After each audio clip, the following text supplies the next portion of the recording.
те са medium high. Аз мисля, че доста предприемачи си мислят, че като тръгнеш ефтино и в най-ниския сектор, това е формулата на успеха. Не знам колко си го направил умишлено, но...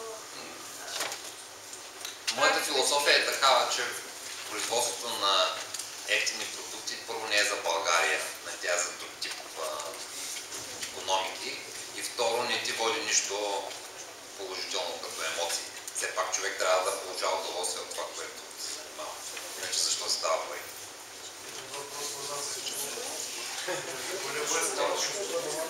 Това въпрос е добре, кажете, че вие преди, след завършване на моето образование.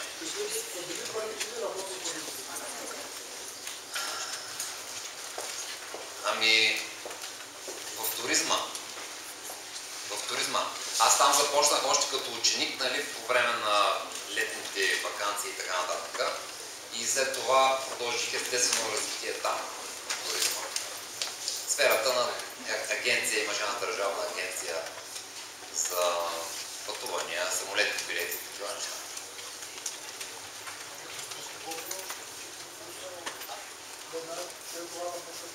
След това излязах и започнах да се занимавам с търговия. Най-различна. Цигари, уиски, захар.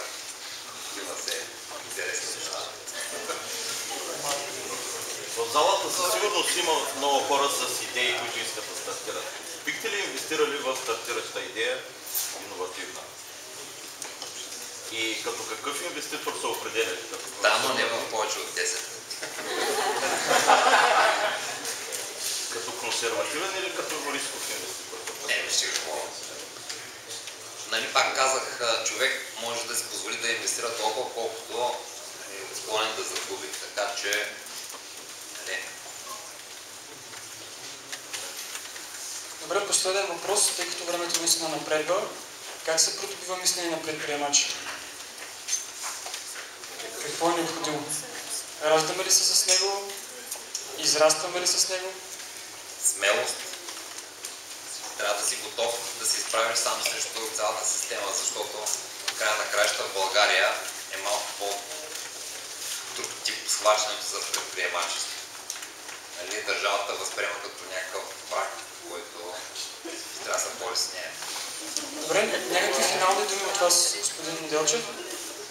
Ами, аз благодаря на Митко, специално Димитър Василев, за поканата тук и казах, както казах, той има контактите, аз съм тук във Варна, пътувам до София от време на време. Ако някой има нещо, което мога да му помогна, среща се. Добре, нека да благодарим на господин Неделчев.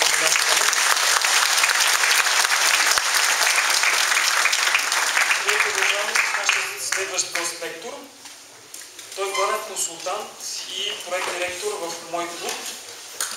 От 1983 година до сега работи в сферата на таймшера и частичната собственост. Започва от отдел продажби и стига до консултант по въпросите в тази индустрия. Моля да посрещнете с аплодисменти господин Гарет Едуърдс.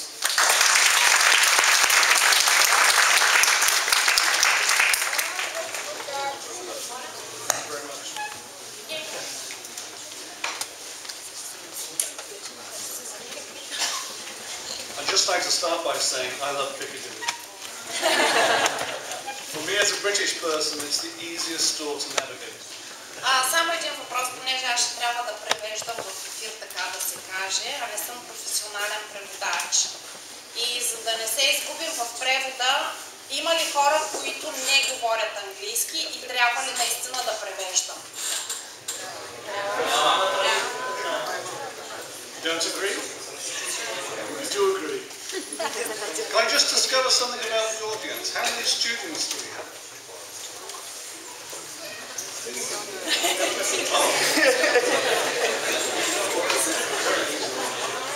How many people have their own business?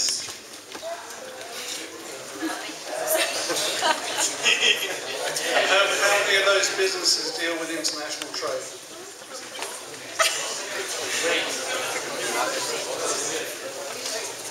Okay.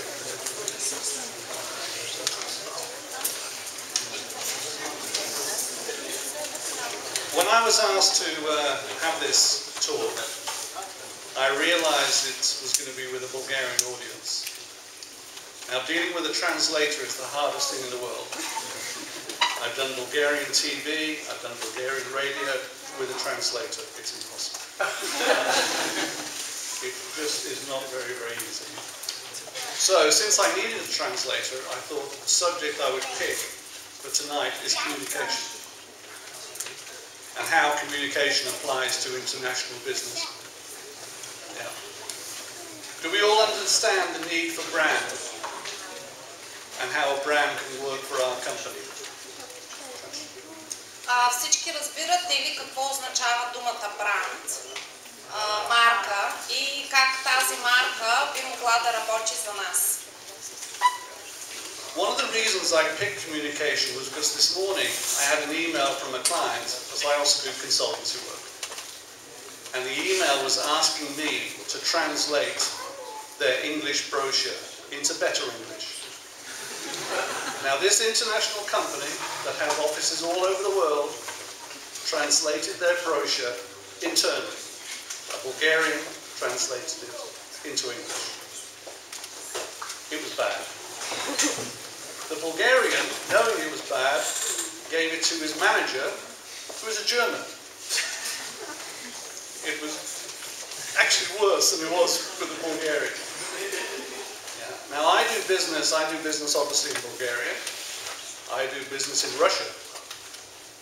I have to have Bulgarian partners, because for me to survive in Bulgaria without a Bulgarian partner, just in terms of communication, is impossible. And exactly the same when it comes to Russia. When we set the company up in Bulgaria, I wrote all the sales and marketing material. I wrote everything for the website. It's now translated into Bulgarian and Russian. If I translate it back into English, I don't even understand it. Because for me to be able to communicate in terms of sales and marketing, I can do it with English. Because it's not just learning the words and understanding the words, it's how to communicate to the culture. Now, I've been in Bulgaria for 10 years now. I should apologise for not being able to speak Bulgarian. I should, yes. But without understanding a country's culture, you will never ever survive in international business. Now, when I have spare time, which I never do, I do look at websites, certainly in Bulgaria, and look at the English translation. And it's never really good. The words are right, but the message doesn't work. But also today, because I knew I was doing this talk, I went onto the internet and looked at some of the blunders companies make in terms of their brand and their identity. And I was surprised that people like Procter & Gamble have a washing powder called Drek. Now, Drek in German and Yiddish means, well, it means body waste. It's a disgusting word. And they try and sell Drek in America. It just never ever work. The other one that I really loved was, there's a Japanese sports drink called Pocari Sweat. Who's going to drink a bottle of sweat? It doesn't translate. It doesn't translate. In Indonesia very much. A lot of it. Yeah, I know. It's everywhere. But even the better one I found was the General Electric company and Plessis combined to create a communication. This is communications giant, and they called it GPT. And Millie speaks French as well. But if you translate it, if you say GPT in French, it means I farted. Plessis' biggest office is in France. Значи един от най-големите комуникационни гиганти в световен мащаб е абревиатурата е GPT. Когато това нещо се произнесе на френски език, е ЖПТ, което означава аз с извинение пръднах.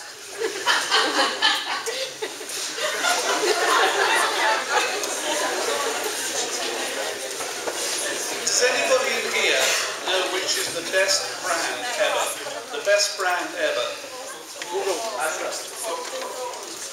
No. Coca-Cola. No. Google. No, Google's wrong as well because it means something in other languages. The best brand ever was Sony. It doesn't mean anything. Even in Japan it doesn't mean anything. There are a few others, but so many people go into business and they come up with a name, and eventually that name is going to be translated into lots of other languages. So this is why here in Bulgaria, for me to survive, I have Bulgarian partners. In Russia, I have Russian partners. I have a PR consultant. Now, somebody said to me the other day, how much does a PR consultant cost? Nothing. PR is an investment. Without being able to communicate to the people in their own country, you're wasting your time. You can have the best product. You can provide the best service in the world. Without effectively communicating that product and service into the culture, into Bulgaria in this case, you will never ever survive. And do it. Certainly you students, go and look at websites. Most of you speak English. Go and have a look at Bulgarian websites, Polish websites, and look at their English translation. You will even find it funny. I do even simple things like restaurants here. There's a dish called Polishki-haki. They always translate it as chicken bits. That means the chicken's balls. I went for 2 years wondering what this thing was. I was even looking at people's plates as they were walking past to see if they had it.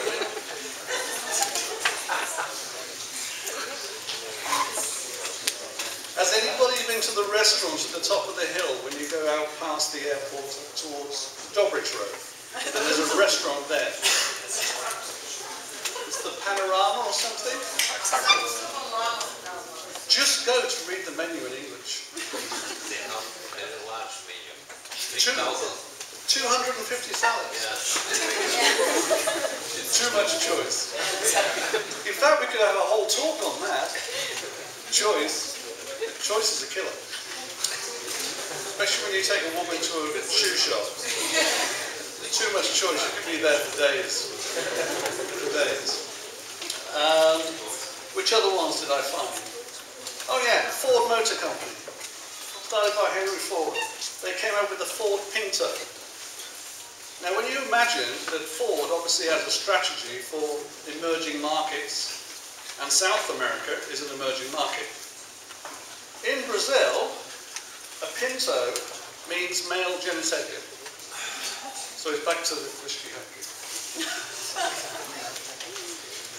But the last one, and I love this one, and this is to do with Bavaria. We've all been to Costa Coffee.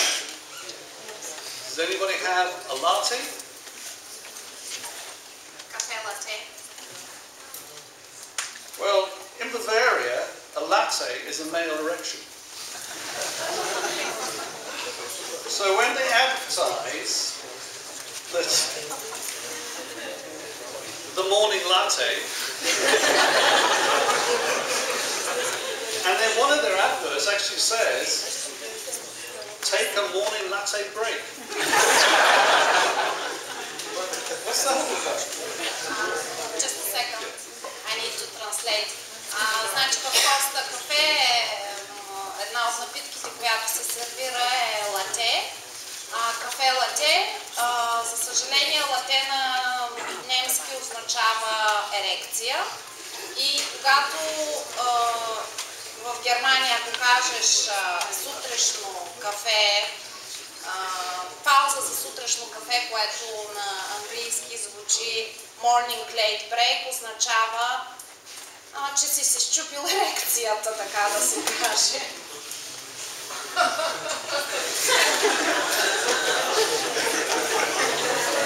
That kept me amused all morning.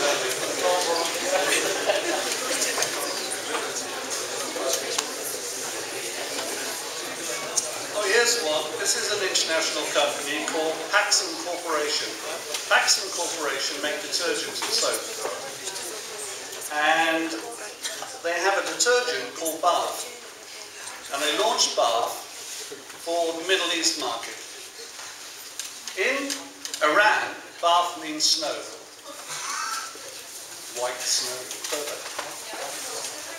In English, Bath means vomit. Значи, Paxson Corporation е една от големите корпорации, които произвеждат продукти за почистване. Един от продуктите го наричат барф.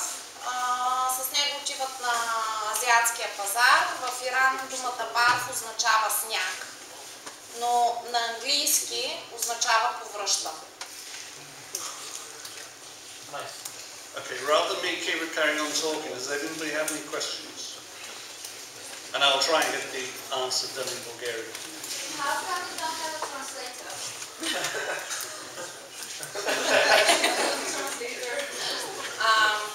Значи, винаги е много по-лесно да комуникираш с публиката на езика, когато е чрез преводач.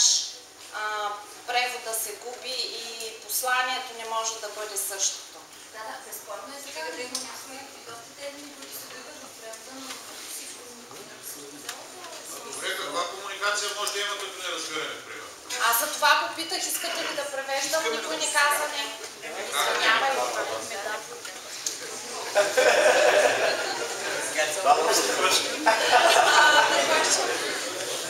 not everybody understanding English. One of the worst things about having a translator is I went to see...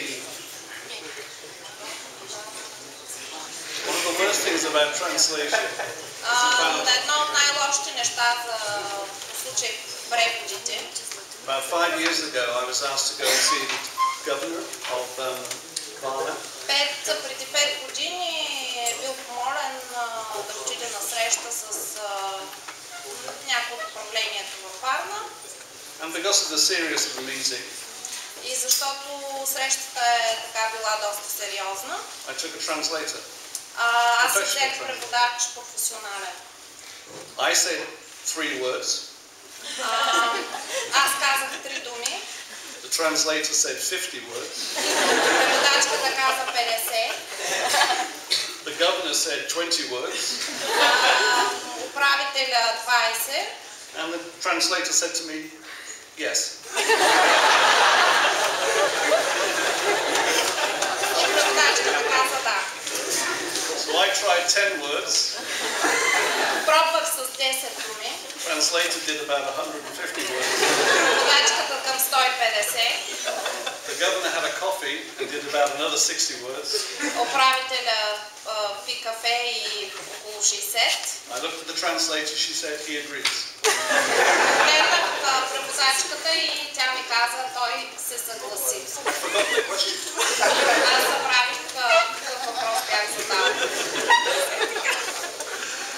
How many of you guys who are students plan to set up your own companies and do your own business? Колко от вас планират да правят собствен бизнес и да се занимават с собствен бизнес? Give me an example of what sort of business you want to set up. Някакъв пример за какъв бизнес става дума? Строителство. Construction business. Okay. Good time to start. Juicing. Anybody else? Online retailing. Sorry? Online retailing. Online retailing.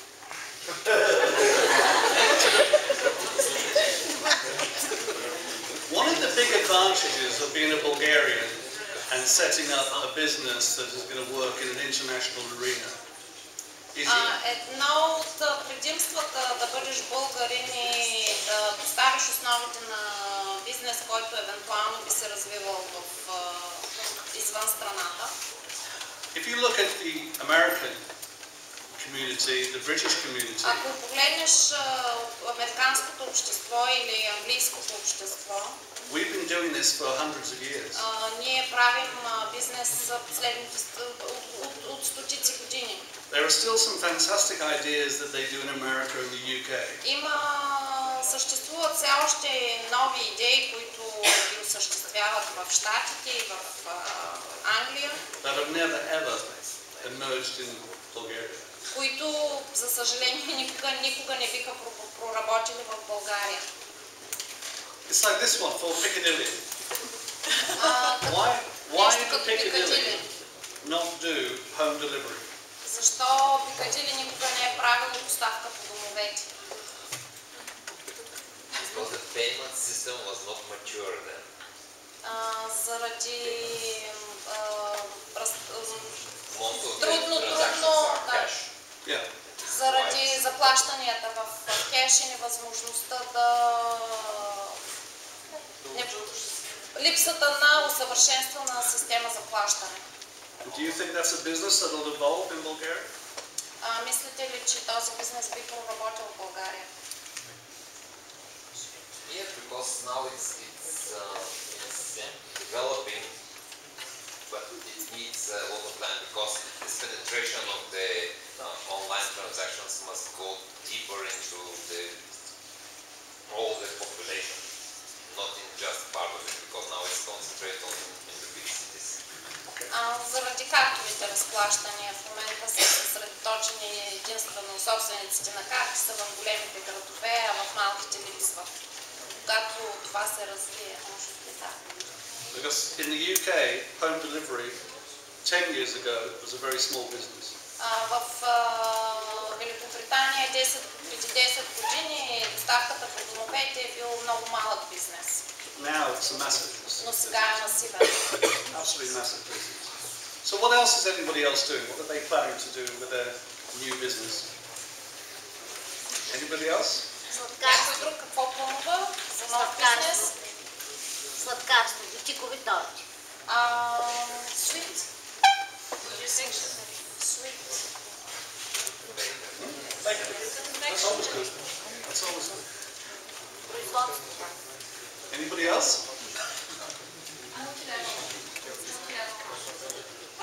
Pyramid selling. Pyramid selling. No, that's a great business. Страхотен бизнес. I met a professor at Varna University. There's a professor in multi-level marketing. Аз се срещнах с преподавател в университета, който всъщност преподава мултилевел маркетинг.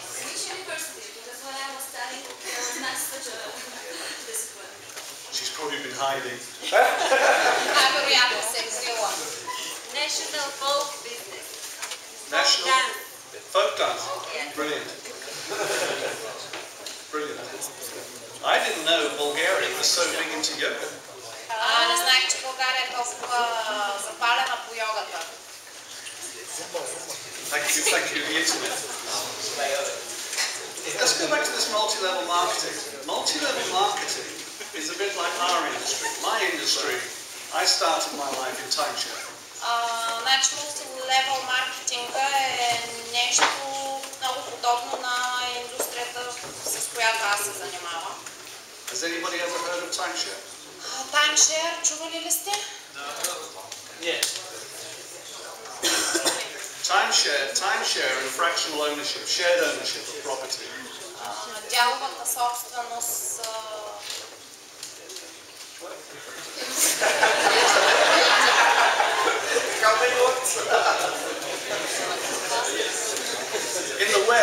In the West, shared ownership is a massive industry. Значи на Запад дяловата собственост е огромна индустрия. But it doesn't exist in Eastern Europe. Но в Източна Европа не съществува. Which is the reason we set it up. Това е причината, поради която ние започнахме да се занимаваме с това. Какво точно е това? What exactly it means? Просто за хората. цикъл. The simple answer to what is shared ownership, if you take a vacation and you want a vacation home, Ако ходиш на почивки и имаш ваканционен имот, why buy 52 weeks защо да купуваш 52 седмици, if you only go on vacation for 4? ако ходиш на почивка само 4 седмици? So if you want a holiday home, you only use 4 weeks a year. Значи ако искаш ваканционен имот, за който използваш само 4 седмици в годината, купи си само 4 седмици. The reason I was saying about shared ownership was your question about multi-level. Multi-level is still a fairly clean industry in Bulgaria. Значи мултилевел все още е така чист тип индустрия в България. Companies like Oriflame, that's multi-level. Значи Oriflame е мултилевел. Avon do multi-level. Avon. Okay.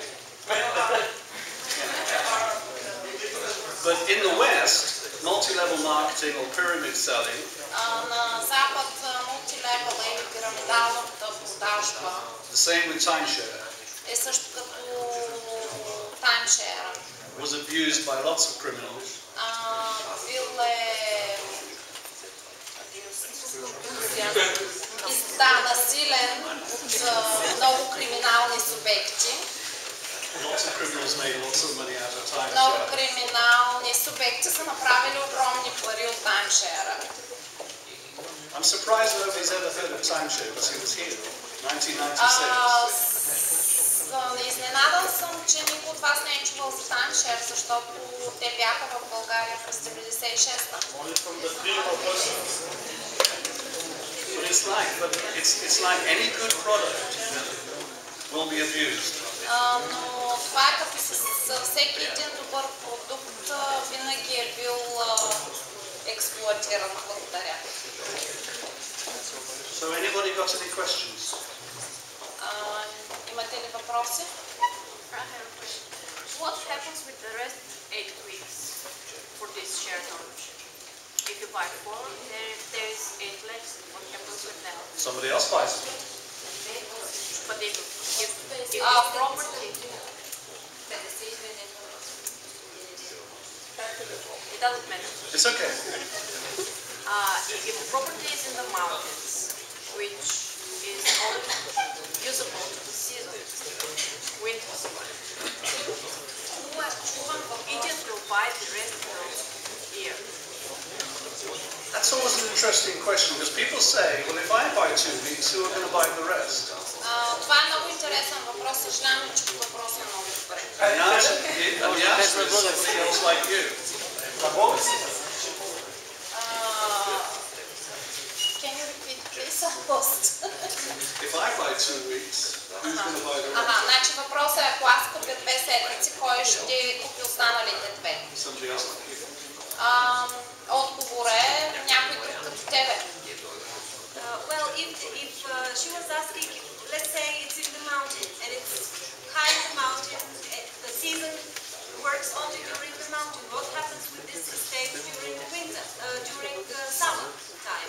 Who is taking care? What is happening with the estate? Значи въпросът е следния. Ако с това имение, с този апартамент, тогава, когато не е сезон, примерно ако е в планината, какво се случва през периода, в който е лято?